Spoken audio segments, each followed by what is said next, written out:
하나님은 고통스러운 사건을 통해서 새 변화 속으로 우리를 인도하십니다. 오늘 야곱이 어떻게 변화됐으며 또 어떤 변화의 과정을 거쳐서 하나님의 축복을 받았는지 말씀을 드리고 싶습니다. 야곱의 변화는 충격적인 사건 때문에 그에게 찾아오죠. 야곱이 두 번의 실수를 하는데요. 하나는 형님 에서의 장자권을 팥죽 한 그릇에 이렇게 사죠. 사실은 썩인 거죠, 야곱이. 또 하나의 사건은 이삭이 그 형 에서를 축복하려고 할 때 그 축복 기도를 그 어머니하고 공작을 꾸며서 아버지를 속여서 축복 기도를 받게 됩니다. 그 아버지 앞에 나갈 때 어머니가 만들어진 별미를 가지고 나가죠. 그리고 에서처럼 보이기 위해서 에서의 옷을 입고 그리고 양털로 매끈매끈한 손을 이렇게 덮어서 아버지 앞에 가는데 아버지가 물어보죠. 내가 누구냐? 에서입니다. 그렇게 얘기하죠. 거짓말하는 거죠. 어떻게 그렇게 별미를 빨리 잡았느냐? 당신의 하나님, 아버지 하나님이 그렇게 도와주신 겁니다. 아버지까지 팔아가지고 한 번 더 물어보죠. 내가 정말로 에서냐? 네, 에서입니다. 이렇게 형의 축복 기도를 도둑질한 야곱, 그 결과는 참 슬픈 결과를 가져오게 되죠.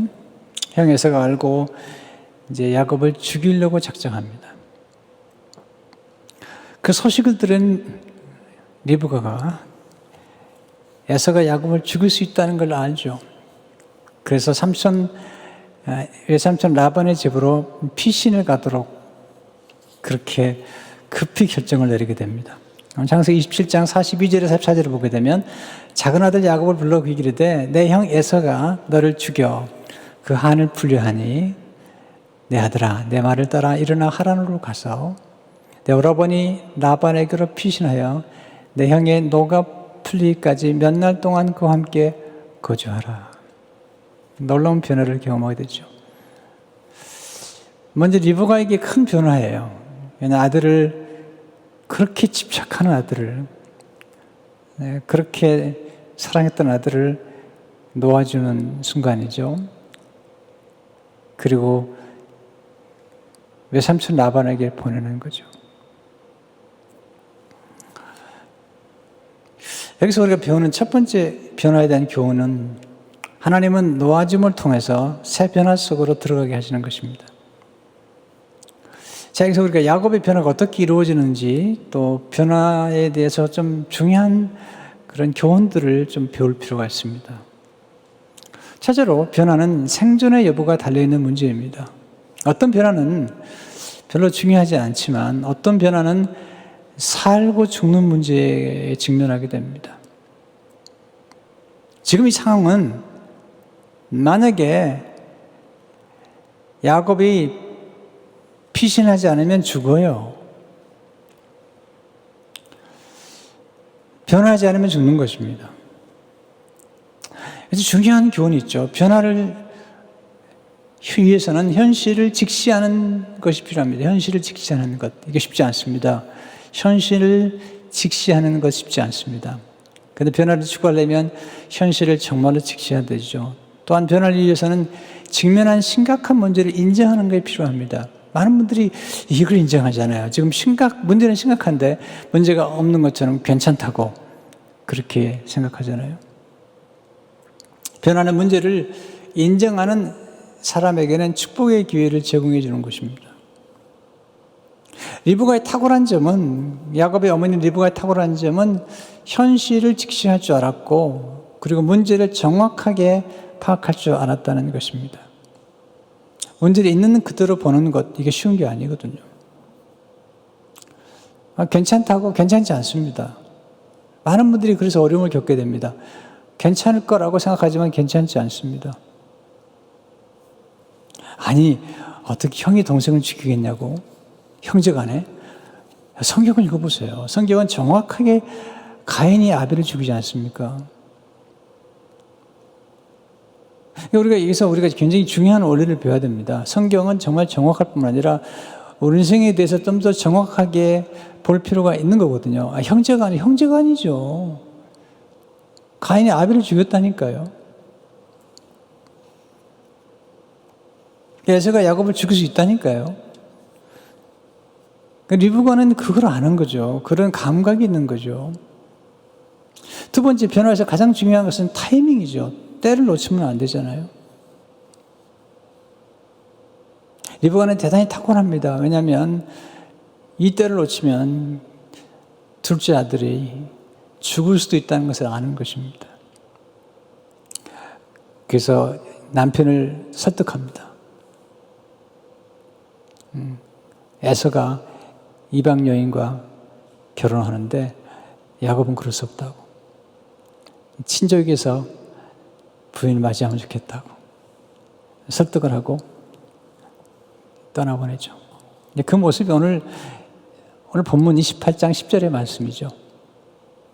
야곱이 브엘세바에서 떠나는 것입니다. 하란으로 향하여 가다니. 기가 막힌 이별이죠. 그러나 아주 적합한 타이밍이죠. 누가 와서 형제간에 그럴 일이 있겠냐고 좀 지나보자고. 아닙니다. 아들이 아버지를 죽일 수 있겠냐고. 장인어른이 어떻게 사이를 죽일 수 있겠냐고. 압살롬이 다윗을 반역하잖아요. 아버지를. 근데 다윗은 이 하나님이 쓰신 인물들을 보면요. 아주 이 분별력이 탁월합니다. 현실 감각이 탁월합니다. 압살롬이 자기를 죽일 수 있다고 알아요. 얼마든지. 본인이 경험했거든요. 장인어른이 자기를 죽이려고 10여 년 동안 괴롭힌 걸 아는데 아들이라고 그건 난 그렇게 얘기하면 안 되는 거죠. 그래서 다윗이 왕자를 탁 내려놓습니다. 과감하게 왕자를 떠납니다. 놓아버립니다. 왕의 자리를 놓고 도망갑니다. 사무엘하 15장 14절을 보게 되면 다윗이 예루살렘에 함께 있는 그의 모든 신하들에게 이르되 일어나 도망하자. 그렇지 아니하면 우리 중 한 사람도 압살롬에게서 피하지 못하리라. 빨리 가자. 두렵건대 그가 우리를 급히 따라와 우리를 해하고 칼날로 성읍을 칠까 하노라. 빨리 도망가는 거예요.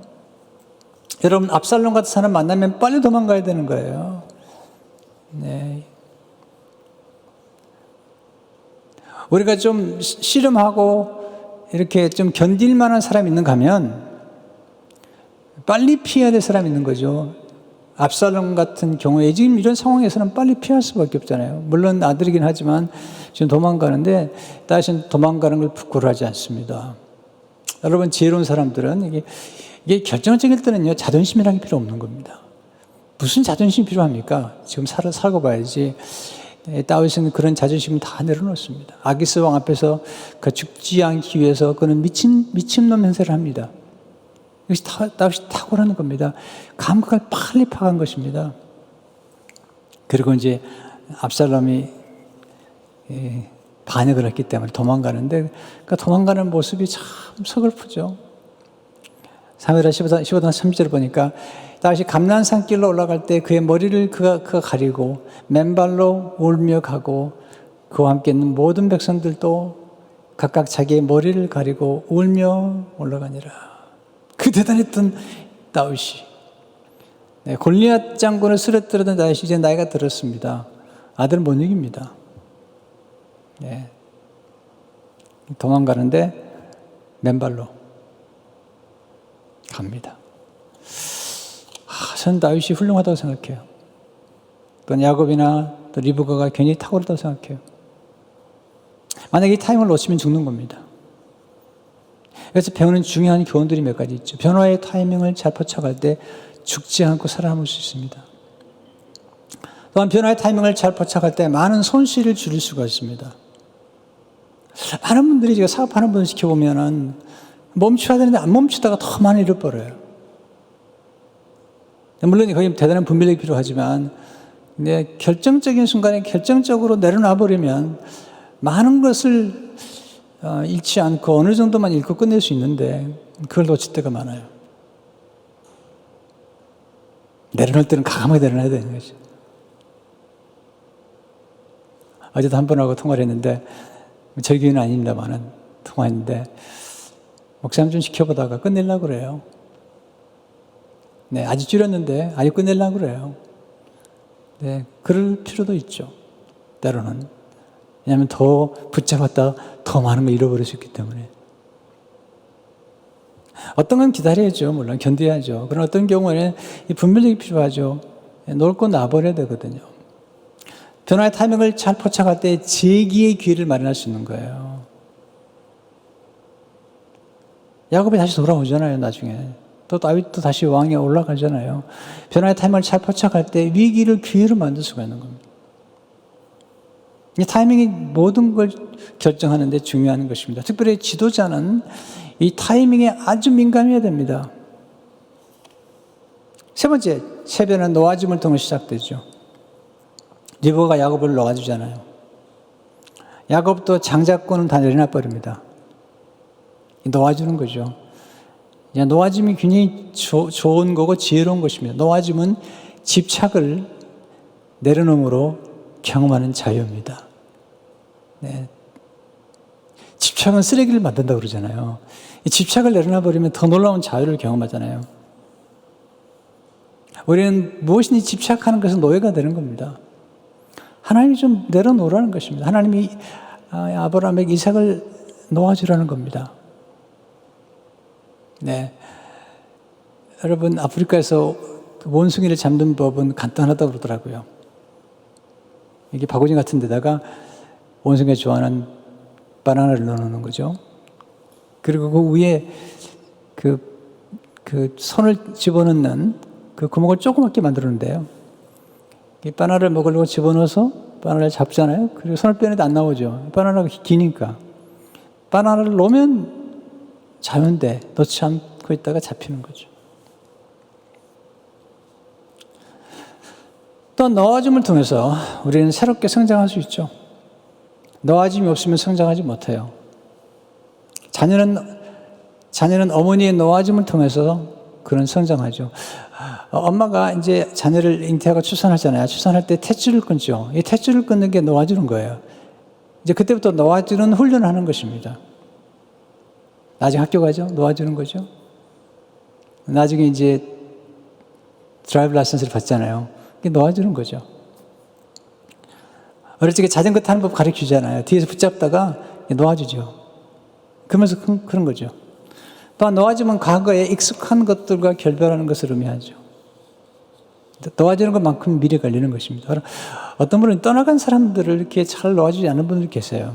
놓아주세요. 이미 떠나갔는데 어떻게 합니까? 여러분, 떠나간 사람들을 떠나보내세요. 온전하게 떠나보내세요. 그래야지 새로운 일이 벌어지는 거예요.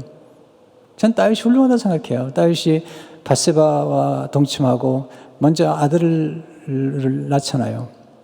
하나님이 데려가시죠. 데려가신다고 그러죠. 아들이 병들었죠. 그러니까 아들을 위해서 금식하며 기도합니다. 근데 결국 하나님 데려가시죠. 금식하며 기도했던 다윗이 신하들이 보니까 왕이 금식하면서 기도하는 거예요. 근데 아들이 죽죠. 아들이 죽으니까 다윗이 딱 일어나서 옷을 입고 밥을 먹습니다. 신하들이 깜짝 놀랍니다. 아니, 왕이시여, 아들이 병들었을 동안에는 금식하며 기도하시더니 이제 죽었는데 음식을 드십니까? 다윗이 아주 놀라운 얘기를 하죠. 그는 떠나갔으며 돌아올 수 없는데 이제 내가 무엇을 할 수 있으랴? 내가 그에게 갈 수 있지만 그런 에게 올 수 없지 않느냐? 그 음식을 먹죠. 그러니까 하나님은 솔로몬을 주시죠.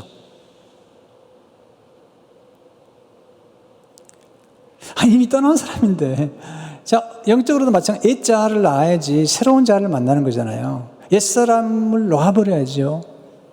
성경은 그런 역사잖아요. 야곱이 자신을 놓아버리잖아요. 야복강에서 하나님께서 야곱을 치시면서 내 이름이 무엇이냐? 야곱이라고 그러잖아요. 그때 에서라고 안 하죠. 그러니까 하나님이 이제는 이 이스라엘이라고 하라는 거죠. 이스라엘이라고. 새롭게 태어나는 것이죠. 아브라함도 아브라함으로 바꾸잖아요. 아브라함을 낳아줘야지 아브라함이 되는 겁니다. 사례를 낳아줘야지 사라가 되는 것이죠. 하나님의 원리입니다.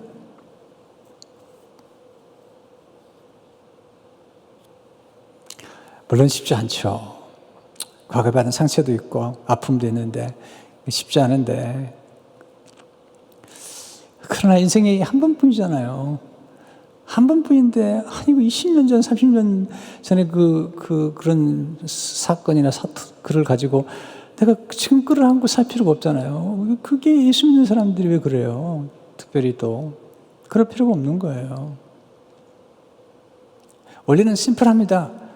우리 곁에 있는 사람, 우리를 밀어주는 사람, 도와주는 사람, 그분들과 함께 일하는 거죠. 함께 하는 것이죠. 또 떠난 사람 어떻게 합니까? 네. 두 번째로, 하나님의 외로움을 통해서 새 변화 속으로 들어가게 하신다는 거죠. 아버지 축복 기도를 받고 떠나잖아요. 근데 광야에서 처음으로 혼자 야곱이 잠을 자게 됩니다. 참 서글퍼요. 28장 11절을 보니까 한 곳에 이르렀는데 해가 진지라 거기서 유숙하려고 그곳에 한 돌을 가져다가 베개로 삼고 거기에 누워 자다니 해가 졌다. 거기서 잠을 자는데 돌을 가져다가 베개를 삼았어요. 어머니 품에서 그렇게 잘 지냈던 야곱이 이제는 지팡이 하나만 가지고 있는 거죠. 제가 야곱의 생애를 인물 강의를 한 적이 있습니다. 공부하는 중에 어떤 분이 글을 썼더라고요. 전승에 가면 야곱이 길을 떠날 때 어머니가 음식도 싸주고 또 이렇게 보따리에다 싸줬을 거라는 거예요. 그런데 밤이 돼서 돌아오는 길에 강도를 만나가지고 다 빼앗겨 버렸어요. 지팡이 하나 남고. 그래서 누웠는데 돌베개를 하고 누운 거죠. 하늘을 보니까 별이 가득 찬 거죠. 여러분, 사막이나 광야에서 보는 별은 대단하더라고요. 근데 그게 아름답게 보이지 않아요. 가득 찬 별 사이에 엄마가 보입니다. 엄마, 리브가가. 눈물이 쏟아집니다. 이불도 없습니다. 하늘을 이불 삼아 누워서 눈물이 쏟아지고 잠이 들었는데 하나님이 나중에 찾아오시죠. 그래서 외로움이라는 게 굉장히 중요한 것입니다. 외로움은 우리를 자기 자신과 대면하도록 도와줍니다. 고독이 저는 얘기입니다. 우리는 사실은 우리 자신과 대면하려고 하잖아요. 야곱이 계속 거짓말 하잖아요. 에서라는 거예요. 자기가 에서라고. 야곱인데 에서라고 그러는 거예요. 자기의 정체성 혼돈인데 정말 외로울 때 우리는 진정 자기 자신을 만나게 됩니다. 여러분, 자기 자신을 진정으로 만나는 사람 많지 않습니다. 자기 자신을 정말 알고 인정하는 사람도 많지 않습니다. 자기 자신을 알고 자기 자신을 다스릴 줄 아는 사람은 대단한 사람인 것이죠. 그런데 언제 우리가 자신을 만나죠? 외로울 때 만나는 것입니다. 또한 외로움은 변화를 낳습니다. 광야, 고독한 장소죠. 혼자 있죠. 거기서 우리는 침묵 가운데 하나님의 음성을 듣게 됩니다. 그리고 하나님의 음성을 들으면 사람은 변화됩니다. 외로움이 하나님을 만나도록 도와주죠. 부모님과 함께 있을 때는 하나님을 야곱이 만나지 못했어요. 요셉도 마찬가지예요. 참 성경이 신비로워요. 그날 밤에, 외로운 밤에 꿈을 꾸는 중에 하나님 찾아오세요. 오늘 12절, 14절을 보게 되면 꿈에 본즉 사다리가 땅 위에 서 있는데 그 꼭대기 하늘에 닿았고 또 본즉 하나님의 사자들이 그 위에서 오르락내리락 하고 또 본즉 놀라운 환상이죠. 여호와께서 그 위에 서서 이르시되 나는 여호와니. 그 다음에 중요해요. 너의 조부 아브라함의 하나님이요 이삭의 하나님이라. 내가 누운 땅을 내가 너와 내 자손에게 주리니 내 자손이 땅의 티끌같이 되어 내가 서쪽과 동쪽과 북쪽과 남쪽으로 퍼져나갈 것이며 땅의 모든 족속이 너와 내 자손을 말미암아 복을 받으리라. 여기서 놀라운 경험을 하게 되죠. 하나님을 만나죠. 그것도 할아버지의 하나님, 아버지 하나님을 만나게 됩니다. 부모님과 함께 있을 때 경험하지 못했던 경험을 하게 됩니다. 여기서 배우는 놀라운 교훈들이 있습니다. 자녀가 부모의 품을 떠날 때 부모의 하나님을 만나게 됩니다. 역설적이죠. 자녀가 부모의 품을 떠날 때 그동안 들어왔던 하나님을 직접 만나게 됩니다. 부모가 자녀를 놓아주는 순간 자녀는 새로운 성장 속으로 들어가게 됩니다. 우리 큰딸이 이제 대학에 들어가기 위해서 여러 군데 원서를 냈는데 캘리포니아도 되고 나중에 뉴욕이 됐어요. 뉴욕에 됐는데 이제 집안 이제 가족 회의를 좀 했어요. 왜냐하면 저희 부부는 가능하면 딸들이니까 좀 가까운 데 두고 싶어서 이제 캘리포니아에 있으면 좋겠다는 생각을 했는데 뉴욕으로 가겠다는 것입니다. 그래서 한 번, 두 번 이렇게 회의를 좀 했습니다. 본인이 뉴욕에 가야 되겠대요. 뉴욕에 가야 될 이유가 있대요. 그 이후에 손을 들었습니다. 이제는 엄마, 아빠 섬기는 교회 말고 엄마, 아빠 아래서 말고 혼자서 다른 교회 가서 예배도 드려보고 그런 경험을 해보겠다는 겁니다. 그 말을 듣고 가라.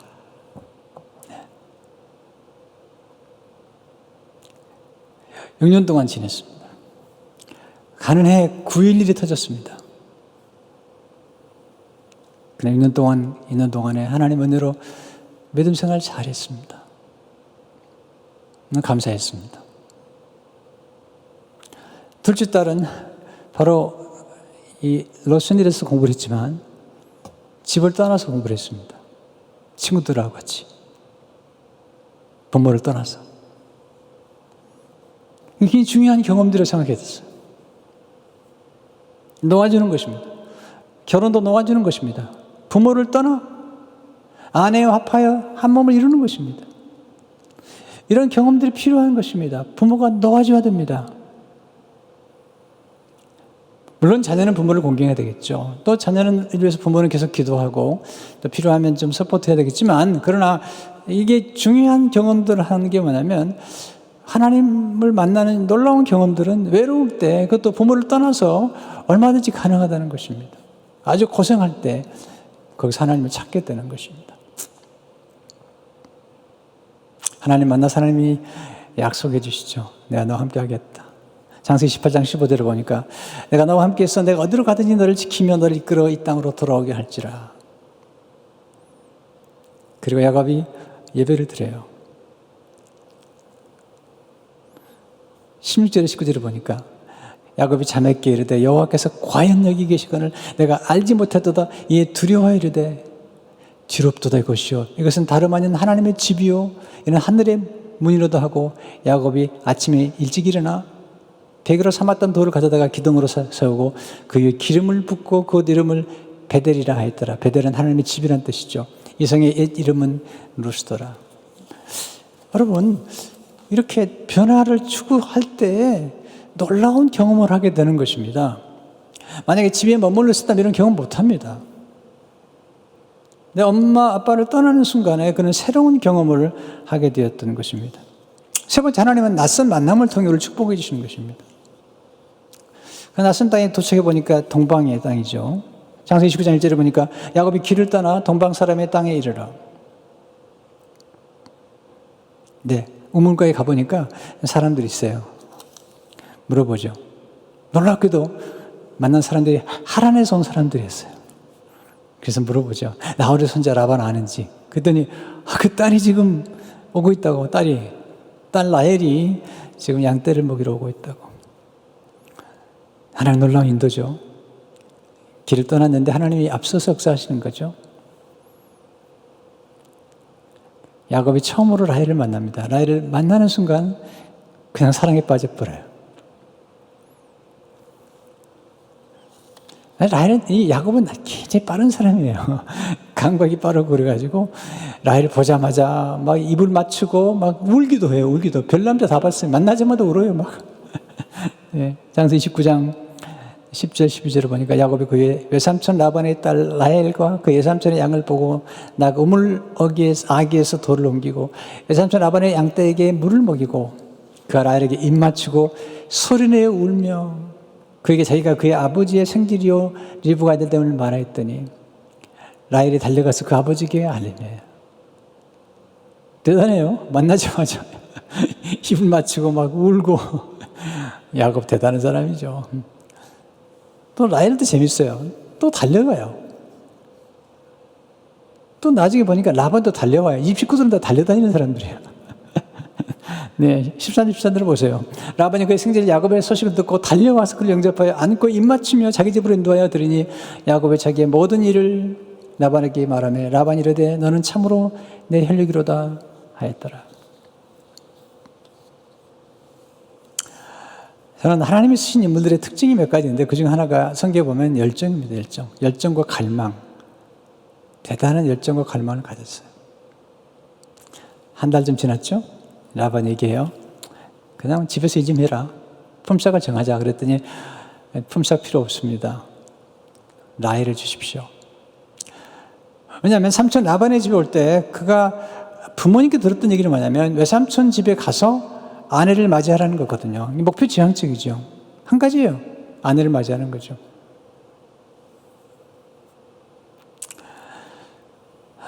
라반에게 딸이 둘이었습니다. 리아는 큰 딸인데 시력이 좀 약하고 라헬은 곱고 아름다웠다. 그렇게 표현하고 있어요.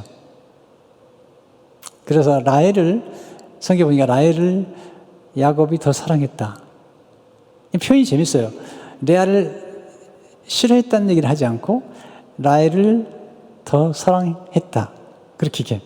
그러면서 라헬을 위해서 제가 7년 동안은 섬기겠습니다. 품삯 받지 않고. 라반이 허락하죠. 근데 얼마나 라헬을 사랑했으면 7년을 며칠같이 여겼다는 거죠. 29장 20절을 보니까 야곱이 라헬을 위하여 7년 동안 라반을 섬겼으나 그를 사랑하는 까닭에 7년을 며칠같이 여겼더라. 대단한 사람이죠. 내가 상상을 해봤습니다. 리브가는 야곱을 보내놓고 하루도 야곱을 잊어본 적이 없을 것 같아요. 야곱 걱정해. 늘 눈물로 지낼지 모르죠. 근데 야곱은 그냥 라헬을 만나가지고 너무 재밌게 지내는 거예요. 이게 남자들입니다. 이게 아들 키워놓으면 이렇습니다. 네. 리브가가 얼마나 아들을 사랑했죠? 만약에 축복기도 받다가 아버지 속이고 축복기도 받다 저주 받으면 그 저주 내가 받을 테니까 난 축복받으라고 이렇게 얘기했던 어머니인데 어머니도 잊어버리고 라헬에 쏙 빠져가지고 근데 놀라워요. 사랑이 굉장한 에너지입니다. 사랑은 변화를 일으키는 거대한 에너지입니다. 우리가 이것도 배워야 됩니다. 사랑하면 과학을 잊게 됩니다. 이 사랑의 힘입니다. 네. 새로운 경험과 새로운 사랑이 지나간 과거를 능히 잊도록 만들어주죠. 사랑은 시간을 초월합니다. 네. 7년을 수위처럼. 사랑하면 두려움이 없어요. 모든 두려움을 정복합니다. 사랑하기 위해서 치른 대가는 기쁨이죠. 7년 동안 기다렸습니다. 드디어 이제 결혼식이 벌어지고 그리고 첫날 밤을 지냈습니다. 아침 일어나 보니까 라헬이 아니고 레아가 자기 침실에 들어가 있었던 것이죠. 그때 아마 전기가 없었나? 아니 등불이 없었나? 아니 이게 좀 그래요. 근데 일어나 보니까 레아죠.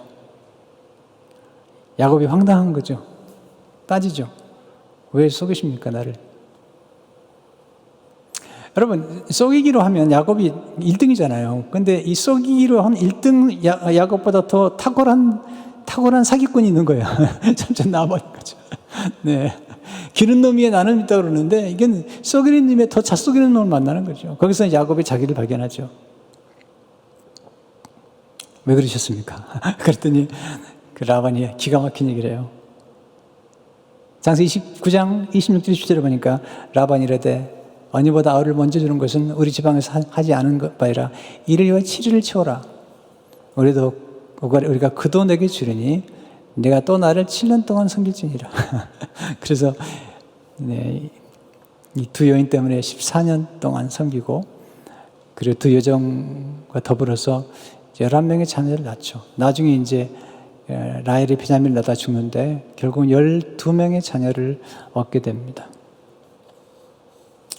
오늘 들어보니까, 그러니까 14년 동안 아내를 맞이하고 아이를 낳고 6년 동안 이제 경제적인 기반을 확보합니다. 야곱이 다시 탁월한 사람이죠.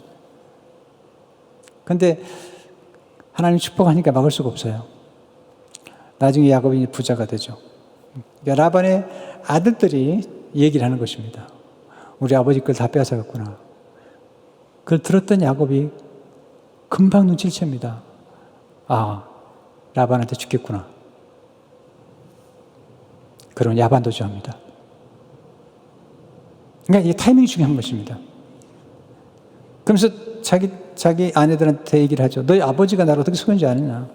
창세기 31장 6절을 보니까 그대들도 알거니와 내가 힘을 다해 그대들의 아버지의 성격권을 그대들의 아버지가 나를 속여 품삯을 10번이나 변경하였느니라. 도망가자. 도망갑니다. 나중에 하나님이 이제 라반에게 야곱을 죽이지 못하게 하시죠. 라반이 야곱을 죽일 수 있었다는 것이죠. 하나님 막으셨어요. 20년 동안의 축복을 많이 받았어요. 그냥 고생도 했지만, 이게 보세요. 이게 새로운 변화 속에 들어갔을 때, 거기서 하나님의 인도를 잘 받으면 20년 동안에 자녀 낳고 결혼하고, 그리고 이제는 굉장히 돈도 많이 번 거예요. 창세기 30장 10절에 보면 이렇게 하나님 얘기하잖아요. 나는 주께서 주의 종이 베푸신 모든 정과 모든 진실하심을 조금도 감당할 수 없사오니 내가 내 지팡이만 가지고 요단을 건넜더니 지금은 2때나 이루었나이다. 사실 중요한 원리를 발견하게 되죠. 그것은 하나님은 낯선 땅에서 낯선 사람들을 통해서 우리를 축복하신다는 것입니다. 또한 하나님은 라반처럼 속이는 사람들을 통해서도 우리를 축복해 주세요. 이걸 우리가 알아야 돼요. 하나님은 때로 나쁜 사람들을 통해서도 우리를 축복해 주신다는 사실이에요. 이해가 안 될 거예요. 근데 사실이잖아요. 하나님 그렇게 하시잖아요. 보디발의 아내가 얼마나 나빠요. 근데 하나님 그런 사람들 통해서 결국은 딸 이 요셉을 하여금 국무총리가 되게 하시잖아요. 여기서 우리가 인생을 살아가면서 아주 분별력과 지혜가 필요할 뿐만 아니라 때로 이렇게 좋은 사람, 나쁜 사람 딱 너무 선을 긋지 말고 하나님께서 어떻게 역사하시는가를 보고 하나님 우리를 축복할 수 있는 통로 가운데 하나님이 때로는 말도 안 되는 라반 같은 사람, 심지어는 이렇게 나쁜 사람들 통해서도 우리를 축복할 수 있는 분이 하나님이라는 사실을 알아야 됩니다.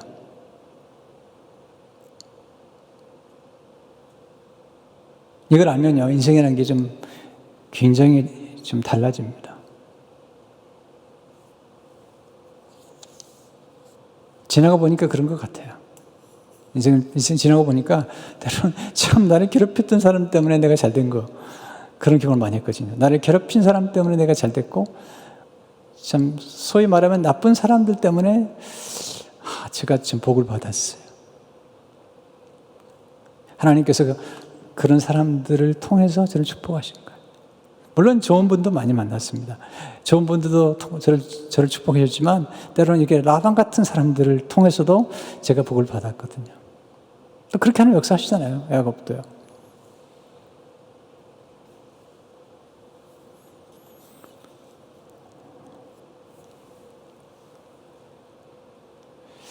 중요한 것은 야곱이 일정한 기간 동안에 형과 싸우지 않으면서 가정을 잘 세웠다는 것과 그리고 경제적 기반을 든든히 잡았다는 것을 좀 배울 필요가 있습니다.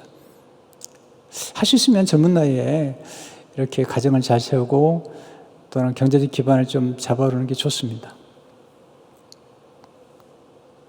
물론 이제 하나님은 나이를 초월하기 때문에 거기에 매이면 안 되지만 요셉도 30살에 다윗도 30살에 이렇게 하나님 하신 일들 보면 그렇기도 하잖아요. 그러나 또 아브라함은 75세에 부르시기 때문에 거기에 딱 매일 필요는 없지만 하나님 역사를 그럼에도 불구하고 가능하면 젊은 때에 일정한 기반을 잡아놓고 가정이 안정이 되고 그러면 그 다음 일을 할 수가 있는 거거든요. 그래서 우리가 1세들은 좀 고생하더라도 우리 2세들의 경우는 가능한 빨리 우리보다 자리를 잡도록 도와줘야 됩니다. 아니, 그게 가능하더라고 보니까요. 1세들 어려운데 2세들의 경우는 우리보다 훨씬 빨리 자리를 잡는 것 같아요. 또 그래야 된다고 생각해요. 그래야지 그 다음 길을 갈 수 있으니까. 하나님은 세변을 통해서 구원의 드라마를 이루시죠. 나중에 보니까 야곱이 결국은 구원의 드라마의 또 하나의 주인공이 되잖아요. 왜냐하면 그가 낳은 12아들 가운데 요셉이 등장하죠. 근데 아브라함이 하나님께서 받은 그 언약이 이제 점점 이루어지는 것입니다. 그리고 나중에 유다, 그의 아들 유다를 통해서, 레아를 통해 태어난 유다를 통해서 예수님 오시죠. 놀라운 스토리입니다. 네. 때로는 형제간에 불화했던 사건이 이렇게 축복된 사건으로도 바뀔 수 있다는 것입니다. 이거 하나님만이 할 수 있는 일이죠. 그러나 그가 적합할 때 떠났기 때문에, 그리고 새로운 변화를 추구했기 때문에 이런 결과를 가져온 거죠. 나중에는 요셉을 놓을 수밖에 없어요.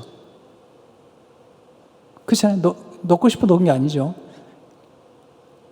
라헬이 죽고 다음부터 야곱은 이제 요셉에게 집착합니다.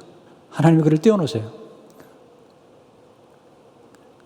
나중에는 요셉이 떠나간 다음에 이제 베냐민에게 집착합니다. 나중에 요셉이 형제들에게 얘기하죠.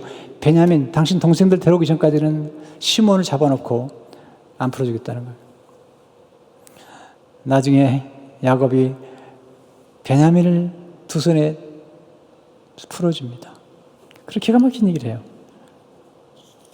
창세기 43년 14절을 보게 되면 전능하신 하나님께서 그 사람 앞에서 너에게 은혜를 베푸사, 그 사람이 누구인지 모르죠. 사실 요셉인데 그 사람으로 더불어 다른 형제와 베냐민을, 시몬이거든요. 베냐민 돌려보내기 하시기를 원하노라. 그리고 이게 중요한 얘기입니다. 내 자식을 잃게 되면 이르리로다. 이게 하나님 펴는 거, 두 손을 펴는 것입니다. 여기서 두 손을 폈기 때문에 결국 요셉도 만나고, 그리고 유다도 살아남는 것입니다. 여러분, 놓아주면 두 손을 펴는 것입니다. 놓아주면 자포자기가 아니라 전능하신 하나님께 맡기는 것입니다. 놓아주면 보험을 감수하는 것입니다. 그러나 놓아줌을 통해서 상상할 수 없는 축복을 받게 됩니다. 놓아준 것보다 더 많은 것을 얻게 됩니다. 놓아짐을 통해서 새로운 축복의 문이 열리게 됩니다. 어떤 건 좀 잃어버린 것 같은데요. 아닙니다. 야곱이 장자권 내려놓죠. 결국은 장자가 되는 거예요. 야곱이. 네. 다시 다윗이 왕이 오르잖아요.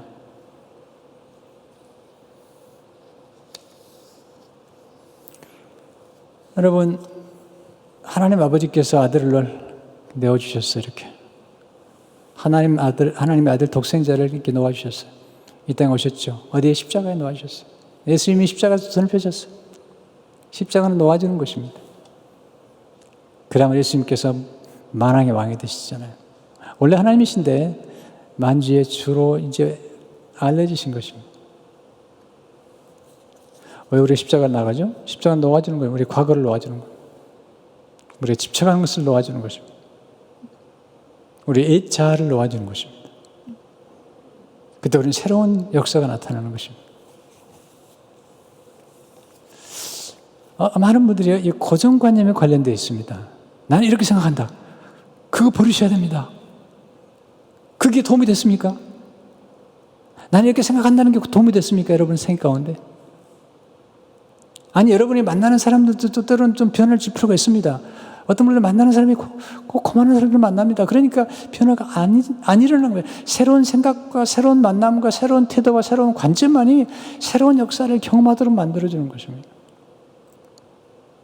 어떤 너무 안타까울 때가 있습니다. 조금 변화를 줘야 되는데. 여러분, 사마리아 여인이 예수님 만나면서 물이 바뀐 거죠. 이 물이 뭐라는 거지? 만남이죠, 말이에요. 격이 바뀌어요. 인생의 격이, 예수님 만나고 나면 격이 바뀌는 것이죠. 오늘 이 말씀이 참 여러분에게 축복이 되기를 바라요. 그리고 우리 삶이 변화라는 것은 필수적입니다. 그리고 중요한 건 타이밍입니다. 놓치지 마세요. 지금은 이미 변화가 와 있습니다. 변화하지 않으면 죄송하지만 죽을 수도 있는 겁니다. 네, 이게 코비드가 이게 농담이 아닙니다. 이게 우리 교포 가운데 그 할머니가 코비드에 걸리고 아버지는 목사님인데 코비드에 걸렸어요. 할머니가 돌아가셨어요. 아버지가 돌아가셨어요. 그 딸과 아들이 이제 다 컸어요. 페이스북인가에 올렸습니다. COVID is not a joke. 그리고 어머니를 위해서 기도하고 있죠. 어머니가 지금 투병하고 있습니다. 영자 신문에, 미국 신문, 영어 신문에 나왔습니다. 코리아타운에 있는 사건에 대해서 쭉 사진까지 나왔습니다.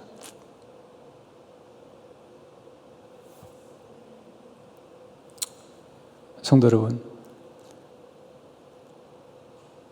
변화는 삶과 죽음의 문제일 수도 있다는 사실을 잊지 마십시오. 괜찮다고요? 형제이기 때문에? 아닙니다. 아니, 아버지이기 때문에? 아들이기 때문에? 아닙니다. 성경 보시라니까요. 코비드는 차별이 없어요. 고난도 차별이 없습니다. 다만 우리가 어떻게 반응하고 어떻게 해석하고 어떻게 대처할 것인가에 대해서 조금 더 신중하게 그리고 대처만 잘하면 이 타이밍을 잘 맞추면 놀라운 변화를 가질 수 있다는 사실을 기억하고 이 말씀을 따라 지혜를 얻고 이 새로운 변화 시대에 이 변화를 축복으로 바꾸는 여러분 되시기를 주의 이름으로 축원합니다. 하나님 아버지, 오늘 주신 말씀을 양식으로 삼게 하시며 이 말씀이 우리의 삶을 움직이고 이 변화하는 시대에 잘 적응할 수 있도록 주여 축복해 주시고 잘 반응하고 하나님 변화를 주도해 갈 수 있도록 또한 축복해 주옵소서. 야곱처럼 변화를 통해서 더 놀라운 축복을 경험할 뿐만 아니라 전 인류를 복되게 했던 이 놀라운 사실을 기억하게 도와주옵소서. 예수님 이름으로 기도하옵나이다. 아멘.